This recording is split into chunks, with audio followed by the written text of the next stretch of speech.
Hello, Lovelace, and welcome to today's English lesson.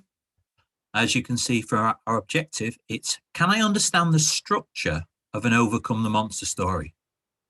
If you remember in a previous lesson, we looked at the different types of story that we can write, and one of them was an overcome the monster story. I asked you to write your own versions, and I'm really pleased with some of the ones that I received.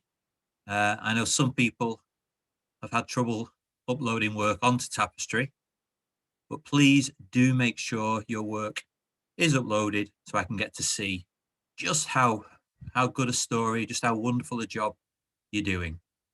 Okay. Let's start with a short written task, because anytime we do a piece of writing, we should be looking at ways to improve it. Nobody should be putting pen to paper and after the first draft thinking, yes, this is perfect. We should always be looking to improve. We could look at improving the language that we're using. We could look at improving sentence structure, the grammar, punctuation, all sorts of things that can make our writing better. So here's your first little challenge. I've got 4 awful sentences here. The sentences are dull, boring, not interesting at all. And your job is to make them more detailed, interesting, powerful, just make them better. The first one, the monster went. I can hear you yawning right now. The man got the sword. The warrior entered the hall. The hero ate the stuff. Those are very, very basic sentences. So let's look at you creating some wonderful improvements in those sentences. You might just expand on the sentence. You might add a few more sentences to add even more detail. But you need to stay to the theme of the sentence. Okay, so you can't change the meaning, but you can make it much, much more detailed, much more exciting. Okay, so there's your short task. Pause the video, have a go at those. Right, I'm sure you're familiar with this diagram. It's called a story mountain, and basically allows us to sort of view how a story builds in its excitement. We start at the bottom of the mountain, background knowledge. This is the beginning of the story, when we get a chance to get to know the characters, set the scene, and so on. Just learn a little bit about the environment in which our story is set. Then we get to rising action. Here, we're going to read around about the main events, the things that lead into the problem. What's the situation that's allowed the problem to occur? Then we get to the peak of the mountain, the climax. This is where we find out what the main problem is. This is where the big action happens and the changes in the course of the story take place. Once over the peak, falling action. The problem begins to get solved. We start to get a resolution. And then finally, down towards the bottom, the solution and the conclusion. The problem's solved and everything is brought to a nice, tidy ending, usually. Okay.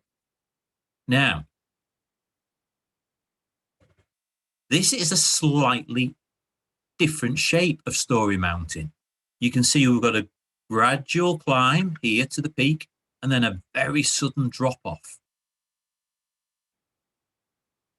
Anticipation is the start of our story mountain here. And this is building towards our Beowulf and Grendel story. So as we're working our way through, have a think how this compares. So anticipation. The hero is made aware of a monster in a far-off land. He may be tasked to defeat the monster by his gods or his government, or he might choose to rise to the occasion all on his own. Dream. This is where the hero begins his journey. The process includes his preparation for battle and his expression of his goals. The monster is usually still far away, but the distance between hero and villain is closing. Either the monster is closing in, or the hero is on the hunt. The battle begins. The hero and monster are face to face on the field of battle. This is where the reader and the hero start to doubt the hero's ability to win, and the odds are sorely stacked against him. So there's the frustration stage of our plan. The nightmare. Myself out of the way. This is the black moment. The time in the battle when it seems all hope is lost and the future is more than just bleak. It's the end. And then we've got the miraculous escape. The tides turn because of the hero's efforts, ingenuity, and/or determination. He's able to defeat the monster, and good triumphs over evil. In addition, the hero is often rewarded with riches or a prize of some sort. Okay, so there's our story mounting for our overcoming the monster story. Okay. Now, can you think of any stories that follow that structure? Have a moment. Think of books or films that you've seen where you see that pattern within the story. The one that I think of is one of the Rocky films, Rocky IV, because in that one, you've got the anticipation, setting the scene at the start of the movie when Rocky's friend was killed by a Russian boxer. And so we're setting the scene, we're reminding ourselves of what's happened before. The dreams section is preparation. You always get the training montages in the Rocky films. And in Rocky IV, no difference. Rocky preparing for the fight. Training, running, weightlifting, all the things he needs to do to prepare himself for the fight. In fact, this one, he's stuck out in Siberia, in Russia. So he's not even in a proper gym. He's out in a farm and having to use whatever equipment he can find. But the dream is there. He's ready to take on his foe. Frustration. The start of the fight. He is being absolutely pummeled. Drago, the Russian fighter, is taking him apart. But Rocky does keep coming back. But at this stage, nobody thinks he could possibly win. He's far, far smaller, and Drago is a machine of a boxer. We get to the nightmare, where Rocky is put down to the canvas, knocked over again and again and again. Nobody thinks he can possibly get up. And then suddenly, from nowhere, he gains the spirit, the drive, the determination to fight back. And Drago, this unbeatable force, is put down onto the canvas. And even the crowd, the Russian crowd, start cheering for Rocky, and you realize he's going to win the fight. These types of stories appear in all cultures. We see them in movies, we see them in books, they're all over the place. Can you think of one? The anticipation, the dream, the frustration, the nightmare where you're sure your hero couldn't possibly win, and then that miraculous escape where they overcome all those foes, beating the monster. So how about the model text of Beowulf? How does that all tie together? Well, let's have a look at Beowulf. The anticipation. Okay, this is when Beowulf hears of the beast terrorizing Heorot. Remember, Beowulf didn't live in or around Heorot. He heard about Grendel from over the water. 12 long years Heorot had stayed closed, decimated because people wouldn't set foot in it.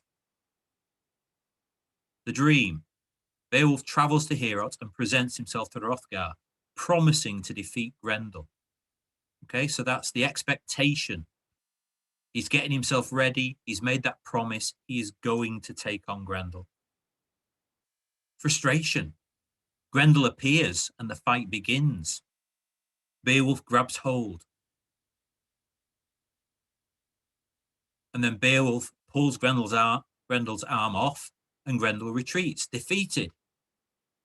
Now, you might have spotted a missing bit, the nightmare. Because in our version of Beowulf and Grendel, we never get to that point. We never see a stage where Beowulf seems to be in trouble. There's no point for the reader when we think Beowulf's going to lose. This is all going badly wrong and Beowulf cannot possibly win. So the nightmare section of our story doesn't seem to be there. So this is where your main task comes in.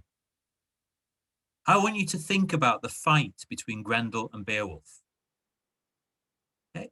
And you're going to add the nightmare section to that story. I would like you to think about that fight and think about what we can add to it to make the reader think maybe Beowulf isn't going to win. Maybe this is all going to go horribly wrong. So just before Beowulf manages to defeat Grendel, and he does, so don't worry, Beowulf does win in the end, but I want you to think about something that could go wrong. So maybe Grendel throws Beowulf across Heorot, through the tables, through the benches, up against the wall. Maybe when Beowulf is clinging onto Grendel, Grendel is able to reach around and claw at Beowulf, cutting him, scarring him, ripping at him. What could happen in the fight that makes the reader think maybe Beowulf isn't going to win? Create that nightmare step within the story. Okay? So 1 or 2 paragraphs that we could slot into the story to make the fight more descriptive and to make that fight within the fight make the reader think that Beowulf is challenged, that he's finding this incredibly difficult and might not win. Okay, I hope that's clear. I am really looking forward to seeing your little story extracts, your little sections that we can slot into our Beowulf story. Okay, that's the end of the session. Take care of yourselves, and I will see you soon.